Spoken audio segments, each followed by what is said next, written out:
Right, well, so the title of this webinar is Transforming IT from Cost Center to Strategic Enabler. It's quite a big topic, so what we're going to be looking at it today is a couple of areas where the sort of collective expertise and experience of the DCG SMS team suggests that it will be critical if this is something we're trying to achieve. I'm going to start with just a general look through where we are, maybe how we got here, and the topic in general. Then I'll be handing over to Alan Cameron, who will be considering how to measure and manage value.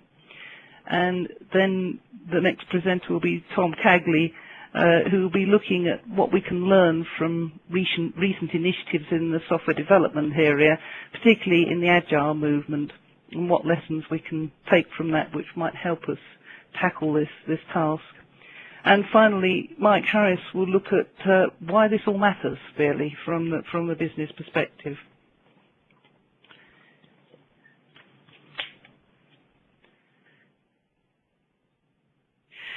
So our objective is to move from measuring and managing cost, which is relatively easy. It's the one thing that's the easiest thing to count is the money, to measuring and managing value, which is a rather more subtle thing to get a hold of. Value is as much about perception as it is about actuality. It's about how people see things. You may, that's why I've got these pictures on here of the market stall and the food hall at Harrods department store in London. You may get perfectly good fresh fruit and veg from the market stall, but you have what the marketers like to call a customer experience by visiting a luxury food hall. And one of the key things is that it seems to me is that you tend not to haggle over the price in the food hall, because it's the whole experience that delivers value. And the thing is, if the business doesn't understand the value IT delivers, it can't really appreciate it, and you can't get a constructive dialogue going about how IT can deliver more value. So this is kind of where most organisations tend to be at the moment. There is not a shared vision of how IT contributes to business value. The perceived value is quite small. The perception is that the spend is disproportionately high. And the result of that is that the business doesn't want to partner with IT. It really just wants to rebalance this perceived imbalance by reducing the spend, which puts pressure on IT to meet certain objectives, and SLAs, metrics are all about cost and so on, and they pretend to be preserved at the expense of the things that might actually add more value, growth, innovation and improvement.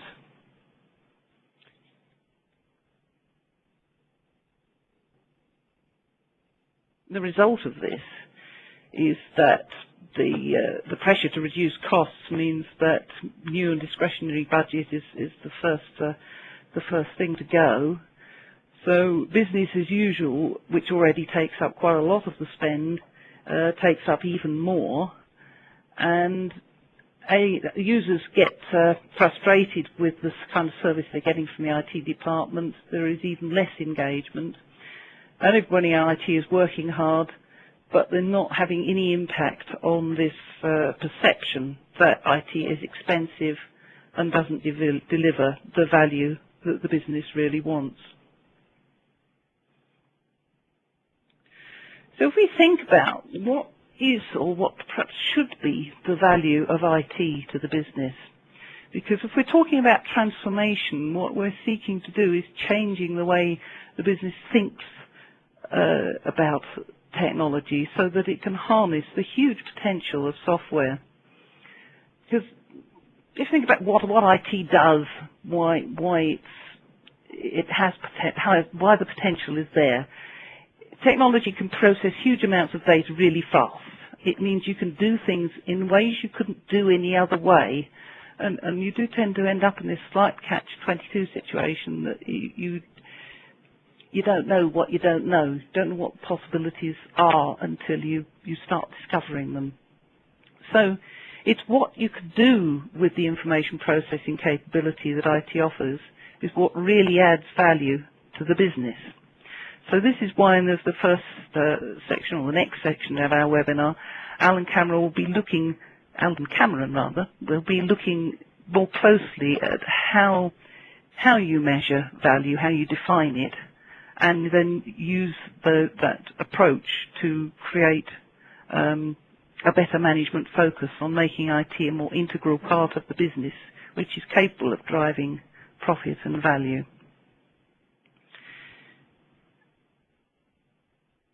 Just looking a little bit more about the current state, there's research by a group calling themselves the Right Shifting Network that suggests that most business systems aren't very effective at delivering the value that organisations need, not very effective at delivering the business objectives. Whether your objective is growth or sustainability or increased profit or whatever it is, your spend on IT is not really delivering the best value for money. And the potential is limited not by the technology, but by the system of work in which that technology is deployed. And this slide on here looks at some of the key building blocks, really, of an effective system of work.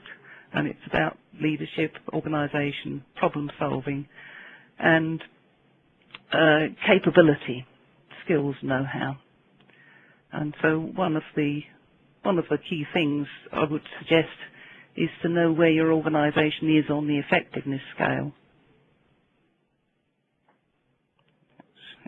Just getting to grips with the technology.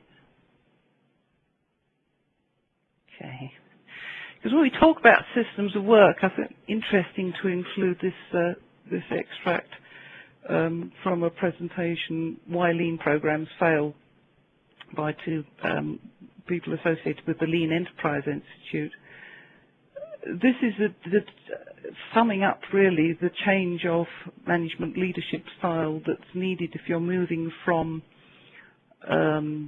manual labour, the sort of work associated with the Industrial Revolution, to the sort of knowledge work that is associated with the Information Revolution. You can read the text for yourself, but it's really that we need better ways of enabling people to add value to an organisation. Because I would put forward the hypothesis, perhaps, that it's people plus knowledge that equal value.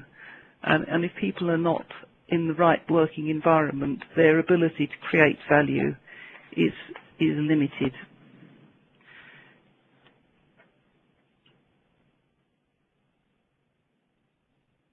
And if we're talking about the right sort of working environment, we're really talking about creating a learning organisation where people can explore and discover the potential that is there to be had.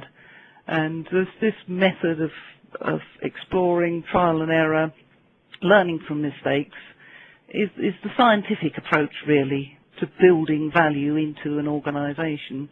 And this is why the third part of the webinar today will be Tom Cagley speaking about the sort of discoveries software development professionals have made about effective ways of creating and communicating to deliver software value in the Agile movement.